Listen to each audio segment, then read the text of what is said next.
Good morning, શુભ સવાર, જય શ્રી કૃષ્ણ.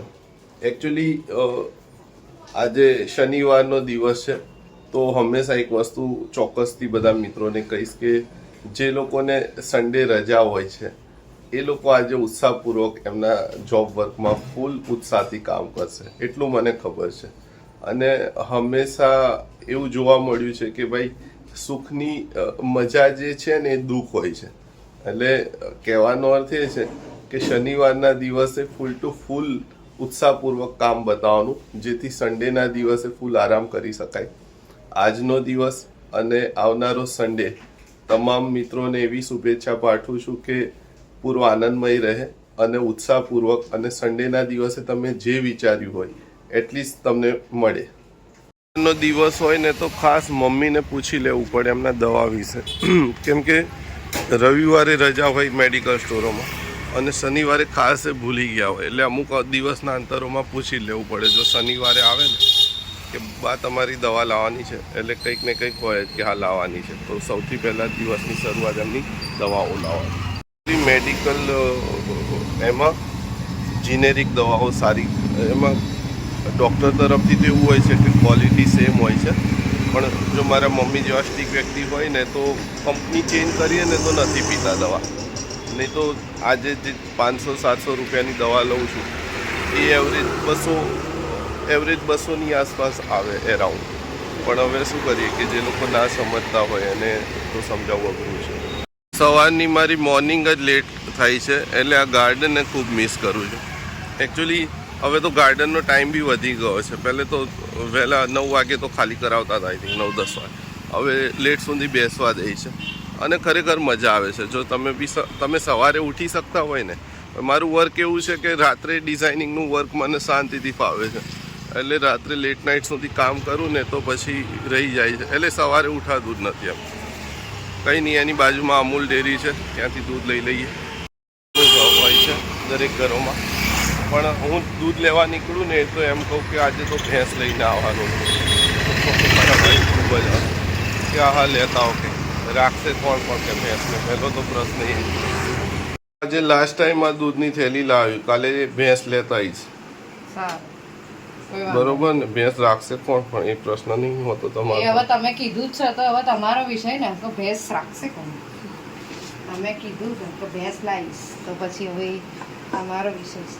આ જો આ બિલાડી અમારી પાડેલી કાલે લઈને આવી હતી, છછુંદરને મોઢામાં નાખી, એને જે ધોઈએ કાલે, અરે બાપ રે બાપ, ભાગી જલ્દી જા.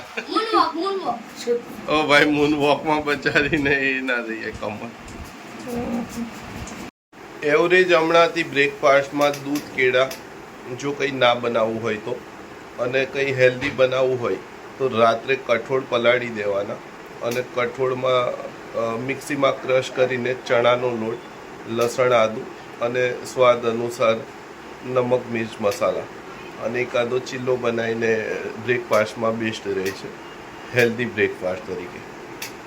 તમે બી ટ્રાય કરજો. જો આડું ઓડું સવારમાં ખાઈએ ને તો પછી પૂરો દિવસ એ રીતનો જ જાય છે. બેસ્ટ છે સવારનો જે બ્રેકફાસ્ટ હોય, થોડો હેલ્ધી હોય તો સારું રહે છે બોડી માટે. સોશિયલ મીડિયા પર એક કિસ્સો જોયો. સામાન્ય સંજોગોમાં એવું નથી થતું. કિસ્સામાં એવું હતું કે કોઈ છોકરીઓ કોઈ ઝઘડી હશે અને એના પેરેન્ટ્સને ખબર પડી ને તો સામેવાળી એની જે ફ્રેન્ડ હોય, કંઈ પણ કારણસર કદાચ ઝઘડો હોઈ શકે, તો એની એક્ટિવાને ઓવરટેક કરીને કારથી એણે પાડી અને ત્યાં મારવા પણ લાગ્યા. હવે દરેક મિત્રોને એટલું જરૂર કહીશ કે દરેક પેરેન્ટ્સ પોતાના બાળકનું પ્રોટેક્શન ઈચ્છે છે, સાચી વાત છે ને, પણ એનું કઈ રીતે આવા સંજોગોમાં એમણે સોલ્વ કરવું જોઈએ. તો સર, મારા અનુભવ પ્રમાણે કહું છું, કેમ કે મારા બાળક સાથે પણ થોડા ટાઈમ પહેલેનો જ કિસ્સો છે. તો શનિવારનો દિવસ હતો આ રીતે, અને સામાન્ય સંજોગો જે રેગ્યુલર રૂટીન ડે હોય છે એના કરતાં બાળક થોડું વહેલું છૂટતું હોય છે શનિવારે, એવરેજ સ્કૂલોમાં એવું હોય છે ને. તો મારો સન છે જે, તો એ દિવસે થોડા વહેલા છૂટ્યા, એટલે એણે બ્રેકફાસ્ટ માટે કીધું, અને હું અને એના મમ્મી બંને સાથે ગયા હતા એને સ્કૂલે લેવા. તો કે સારું, આપણે કોઈ સારી જગ્યાએ નજીકમાં, સ્કૂલની નજીક જ છે બ્રેકફાસ્ટ માટે, તો ત્યાં બ્રેકફાસ્ટ પર ગયા ને તો એના સ્કૂલમાં જ કોઈ એવો છોકરો હશે, એનાથી લગભગ 2-3 ક્લાસ મોટો હશે અને હેરાન કરતો હશે. તો મારા સને કીધું કે પપ્પા આ છોકરો આ રીતે મને હેરાન કરે છે. હવે સર, સામાન્ય સંજોગો અને જે રીતનો મારો મૂળભૂત સ્વભાવ છે એ રીતે કદાચ રિએક્શન એ જ હોત કે હું એને બોલાવીને 2-4 ઓકે. પણ એની જગ્યાએ તમે એક વિચાર કરો કે તમારું બાળક ત્યાં રહેવાનું છે સ્કૂલમાં, અને દરેક જણા જોડે આપણે ઝઘડવાથી કોઈ સોલ્યુશન આવશે જ નહીં જીવનમાં. આ મારો પર્સનલ અનુભવ છે, કેમ કે એ વ્યક્તિ તમને સલાહ આપી શકે કે જેણે ખૂબ સારા ઝઘડા થયા હોય છે. તો મારા લાઈફમાં મેં ખૂબ જ ઝઘડા કહેવાય ને કે મિત્રતાથી વધુ થઈ જાય કદાચ ટીનેજર લાઈફમાં, નાની ઉંમરમાં તમને કદાચ બહુ ધ્યાન ના હોય એ બાબતથી, તમને એ બધા સંજોગો શું બને એનો પરિણામનું કદાચ ગણતરી ના હોય. પણ બાળક વખતે મેં એના સોલ્યુશન માટે શું કર્યું એ દરેક પેરેન્ટ્સ માટે અહીંયા જાણવા લાયક છે. તો થયું એવું કે એ બાળક જોયું કે હા એનાથી આગળના 3-4 ક્લાસ આગળ હશે. મારો સન છે 5મામાં ભણતો હતો અને કદાચ 7મા કે 8મા ધોરણમાં. તો મેં એણે જોયું બી ખરી એ છોકરાએ કે કદાચ હવે એના પેરેન્ટ્સ છે કે ધમકાવશે આ તે. તો મેં ઉલટું કર્યું એનાથી. ઉલટું એ રીતે કે એને બોલાવ્યો પ્રેમથી કે બેટા કંઈક બ્રેકફાસ્ટ કરવો હોય તો આ માહિર નામ છે મારા સનનું. માહિરે મને બતાવ્યું કે સ્કૂલમાં ફ્રેન્ડ છે અને સારું છે, તમારે એકબીજા સારું બને છે. તો એ છોકરાને એક્સપ્રેશન બી કંઈક અલગ જ હતા અને મેં ફૂલ્લી સ્માઇલ સાથે કર્યું. હવે એણે જોયું કે એના પેરેન્ટ્સ છે અને કદાચ ધમકાવાનો વારો આજે એમનો છે, પણ મેં એનાથી તદ્દન ઉલટું કર્યું. હવે તમે વિચાર કરો કે આપણે 100-200 કદાચ ખર્ચી નાખતા તો બી કોઈ ફરક નહોતો પડવાનો, પણ એક એનાથી ઇમ્પેક્ટ શું આવ્યું ત્યાં. તો મેં ફોર્સફુલી એને કીધું, છતાં છોકરો એવો હતો કે હેલ્ધી હોય ને એ ટાઈપનો, એટલે ઘરમાંથી ખાતા પીતા બચ્ચા હતા વો સામનેવાળા. તો એને ફોર્સફુલી કીધું, મેં કીધું બેટા અહીંયા કંઈક નાસ્તો તને જે ગમે લઈ લે, પિઝા છે, સેન્ડવિચ છે, જો માહિરે મંગાઈ છે એના માટે સેન્ડવિચ. તને જોયો સ્કૂલનો ઓળખીતો છોકરો લાગ્યો એટલે તને બતાવ્યો. એણે કીધું કે પપ્પા હું ઓળખું છું. તો મને લાગ્યું કે આ તું સાથે નાસ્તો કરીએ. તો એ થોડો સંકોચ બી અનુભવવા લાગ્યો કે આજે જે બાળક જોડે મેં ખોટું એ કર્યું, ખોટી રીતનું હેરાન કરું છું, એને એના પેરેન્ટ્સ આ રીતે મને ઇન્વાઇટ કરે છે અને ખૂબ ફોર્સફુલી. અને કદાચ એણે લીધું હોત તો મને સારું બી લાગતું, પણ એણે મને એમ સમજાવ્યું કે અંકલ મેં ઓલરેડી સામે ઓર્ડર આપી દીધો છે અને 2-3 વસ્તુ મને કે ખૂબ જ ભૂખ લાગી હતી એટલે 2-3 વસ્તુ મંગાવી. છતાં મેં એના પૈસા બી આપતો હતો કે ના બેટા કે લે આજની ટ્રીટ મારા તરફથી. તો કદાચ એ છોકરાને એટલું સારું લાગ્યું ને, એના પછી હું મારા છોકરાને રિવ્યૂ પૂછતો હતો કે કેવું છે. તો એણે મને એમ જ કીધું કે પપ્પા એ તો મારો બેસ્ટ ફ્રેન્ડ બની ગયો છે. હવે ઊંધું થઈ ગયું છે. હવે કદાચ કોઈ મોટા ઉંમરના છોકરા જોડે કોઈ ઇસ્યુ બને ને તો એ મારો સપોર્ટ કરે છે. એટલે થોડું માઇન્ડથી વિચારો તમે. દરેક એમાં ઝઘડો કરીને કોઈ આપણે પોતે પેલા એ છે મોટા, અને અત્યારના આજના સમયમાં કોઈ મોટું છે જ નહીં, સમજો તમે. અને ઝઘડવા જશો તો એ દિશામાં શું થશે કે સામાન્ય સંજોગોમાં ચલો એક નોર્મલ મારામારી થઈ ક્યાંક, ઓકે, એના પછી ઇમ્પેક્ટ એવી રહેશે કે 2-3 દિવસ તમારું માઇન્ડ એની અંદર જ રહેશે. એની જગ્યાએ આ રસ્તો વિચારો કે સામે મેં જે કર્યું કે એને ઓફર કરી, ઉલટાનું ઊંધું થઈ ગયું. એના માઇન્ડમાં એક ઇફેક્ટ થઈ ગઈ કે યાર આ તો જો કેટલા સારા વ્યક્તિ છે, એના પેરેન્ટ્સ છે. હું તો ભૂલી ગયો તરત જ. એના પછી હું મારા ઓફિસે જતો રહ્યો, એના મમ્મી માહીને લઈને ઘરે આવતા રહ્યા, પણ સામે એ છોકરાને મનમાં કેવી ઇમ્પેક્ટ પડી કે નહીં યાર, એ કદાચ 2-3 દિવસ વિચારતો હશે કે નહીં કદાચ આ નાના છોકરા જોડે ખોટું થઈ ગયું આ વસ્તુ છે. તો આ રીતે તમારે જીવનમાં નાનું વિચારવું પડે કે ભાઈ જે શરૂઆતમાં મેં કીધું સોશિયલ મીડિયા પર કે એના પેરેન્ટ્સ એ બી એક છોકરાઓના ઝઘડામાં થોડું ઠીક છે, પણ એ છોકરીને બચારીને સામે તો થોડું ઓકવર્ડ લાગ્યું. ઠીક છે, આવા પ્રોબ્લેમ્સ થતા હોય છે, પણ હવે આપણે બીજું તો કશું કરી નથી શકતા. અને બહારની પ્રોબ્લેમો માટે સરકારને આપણે નિયુક્ત કરી તો આપણે એના પર નિર્ભર રહીશું, પણ આપણા પોતાના બાળકો માટે આપણે શું નિર્ણય લેવાના છે એ આપણા ઉપર છે. મારા મમ્મીને ઓછા ભાવે, જો કે ભાવે છે. હા તો સર આટલી વસ્તુ ઓછી કીધી ડૉક્ટરે, પણ થોડું થોડું ટેસ્ટ તો કરી શકાય. કાલે દાળવડાનો ટેસ્ટ લીધો હતો, આજે અપમનો. બ્રેકફાસ્ટમાં દરેક વ્યક્તિને ભાવતા અપમ છે. આ મિયોનીઝ જોડે સારું લાગે છે અને ટેસ્ટ કરો. અને માહીને સ્કૂલમાં આજે સેટરડે છે તો જો કે રેડીમેડ લઈ જશે, પણ પછી આઈડિયા આની અંદર છે ને મોઝોરેલા ચીઝ થોડું થોડું નાખી દઈએ એટલે ટેસ્ટ આખો અલગ લાગે. આ ભાઈને અમારે માહીને ચીઝ વધુ ભાવે કોઈ બી વસ્તુમાં, તો કે ચીઝ. અમદાવાદમાં બી જો આવા બિલ્ડિંગો બની ગયા છે, દુબઈ જેવું લાગે.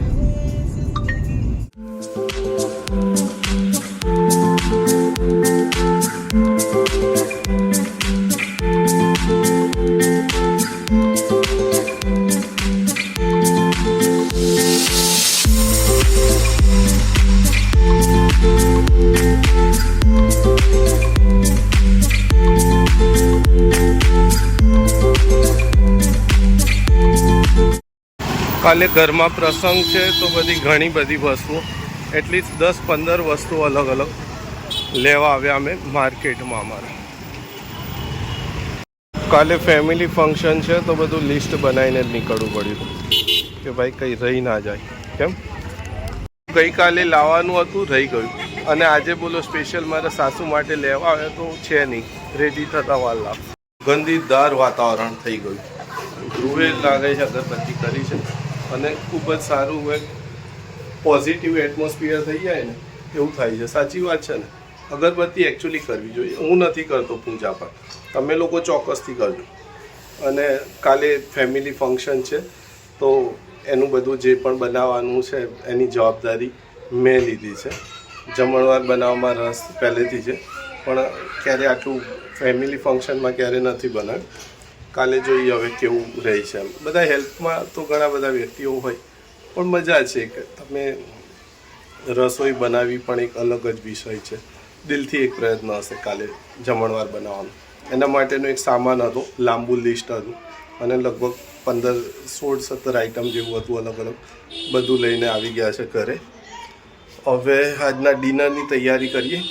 સામાન લઈને આવી ગયા છે, હવે ઘરમાં અમારા અહીંયા ડિનરની તૈયારી. અને અમારી રસ્તા પર કોમેડી વાત કેવી હોય કે હું કહું ધારો કે કંઈક ચલો નાસ્તો પાણી કંઈક કરવું હોય તો કરતા જઈએ. મારા વાઈફ તરફથી હંમેશા એવું હોય કે ભાઈ મારા સાસુ એમ કે બોલશે જમવાનો ટાઈમ થઈ ગયો છે, કલાકમાં નહીં બનાવું તો બૂમો પડશે ઘરમાં. તો પછી સાચી વાત છે ગાઈસ, મારા અનુભવ છે.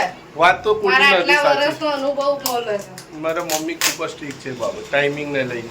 તો હું એવું સમજાવું કે ભાઈ તમારા સાસુ માટે બી થોડી ઘણી પકોડી લઈ લેજો એટલે ખુશ થઈ જાય. જો કે પકોડી બી ટાઈમે ટેસ્ટ કરી લે મમ્મી, પણ જમવાનું તો એમને ટાઈમે જ જોઈએ. ઓકે, શું હતું પેલું મસાલાનું શું કહેતા હતા તમે? મરચું મસાલો રહી ગયો એમ? ઓકે, મરચું મસાલો આપણે ત્યાં ના નાનું પેકેટ નહીં, આપણે અહીંયાથી તમે લઈ લેજો. સાઉથ સ્પેશિયલ મૂવી જોવામાં જ મજા આવે. કેમ મૂવીની અંદર આજકાલ મજા છે તો સાઉથની સ્ટોરીમાં. મૂવી જોતાં જોતાં કામ સ્ટાર્ટ કરી દઉં છું મારું, થોડું ઘણું જે સમયમાં કામ પત્યું. વેડિંગ આલ્બમ ડિઝાઇનિંગનું. સર નોર્મલી લોકો શું કરતા હોય કે ભાઈ જોબમાંથી સમય મળે ને તો પરિવારને આપવો હોય. મારે અહીંયા ઊંધું થઈ જાય. પરિવારમાંથી સમય મળે ને તો હું આ ટાઈમ નીકળીને મારું વર્ક કરી લઉં છું. દિવસમાં જેટલા બી કલાક 2, 4, 5, 6 કલાકમાં આરામથી ઇઝીલી કમ્પ્લીટ થઈ જાય છે જે બી ટાર્ગેટ હોય છે. તો મૂવી દેખતા દેખતા અહીંયા વર્કિંગ સ્ટાર્ટ રહેતું હોય છે. આ રીતે નદી ભરાઈ ગઈ છે. અમદાવાદનું જે રિવરફ્રન્ટનું પાણી, સાબરમતી નદી ખૂબ ભરાઈ ગઈ છે. વાતાવરણ જો કેટલું બ્યુટીફુલ લાગી રહ્યું છે.